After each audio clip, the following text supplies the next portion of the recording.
महादेवाला प्रसन्न करण्यासाठी उपाय आणि तोडगे. 1.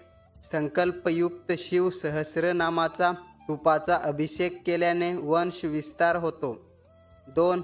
साखर घातलेल्या दुधाच्या अभिषेकाने घरातील कलह दूर होतो. 3. शिव मंदिरात मनोभावे दही भाताचा लेपन शिवपिंडावर करून पूजा केल्याने इच्छा पूर्ण होते. तर मित्रमैत्रिणींनो, पुढे जाण्याआधी कमेंटमध्ये श्री स्वामी समर्थ नक्की लिहा. स्वामींचा आशीर्वाद कायम आपल्या पाठीशी असेल. 4. शिवाला 20 कमळे वाहिल्यास आणि 1000 बेलपत्र वाहिल्याचे पुण्य प्राप्त होते. 5.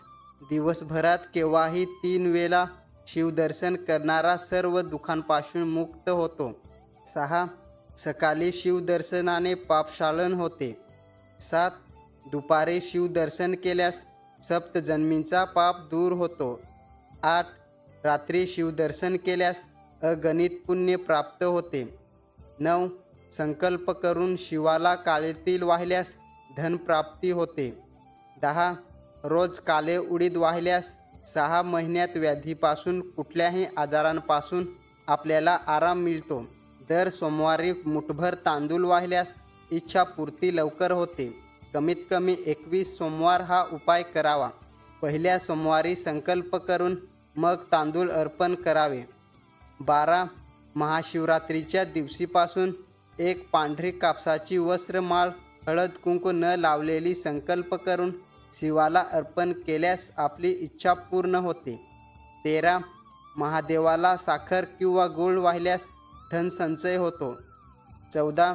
शिवमंदिर किंवा शिव परिसर साफ केल्यास उत्तम गती प्राप्त होते व रोग आदीपासून मुक्तता मिळते. 15. दही, दूध, तूप, मध व उसाच्या रसाने अभिषेक केल्यास आरोग्य प्राप्त होते, सोबतच इच्छापूर्ती होते. 16. चंदन, केसर, कापूर मिश्रित जलाने अभिषेक केल्यास सौभाग्य प्राप्त होते. 17. रोज शिवस्तुती केल्यास मनाचा मोह दूर होतो. 18. गंध पुष्पासह एक श्रीफल भिजवून अर्पण केल्यास संपूर्ण पूजेचे फळ मिळते. फक्त श्रीफल फोडल्यानंतर ते पाणी शिवपिंडावर वाहू नये किंवा शिवमंदिरात कधीही नारळ फोडू नये. फोडलेला नारळ आपण अर्पण करू शकता, फक्त ते शिवपिंडावर वाहू नये. 19. विवाह इच्छुक मुलींनी संकल्पयुक्त 21 सोमवार महादेवाला 1 नारळ आणि 3 मूठ गहू प्रत्येकी सोमवारी शिवमंदिरात शिवाला सकाळी 9च्या आधी अर्पण करावे. पहिल्या दिवशी शिवाला संकल्प करावा की माझे लवकरात लवकर लग्न जुळून यावे, यासाठी मी 21 सोमवार करत आहे. सोमवारी उपवास करून प्रदोष काळात सोडावा. 20.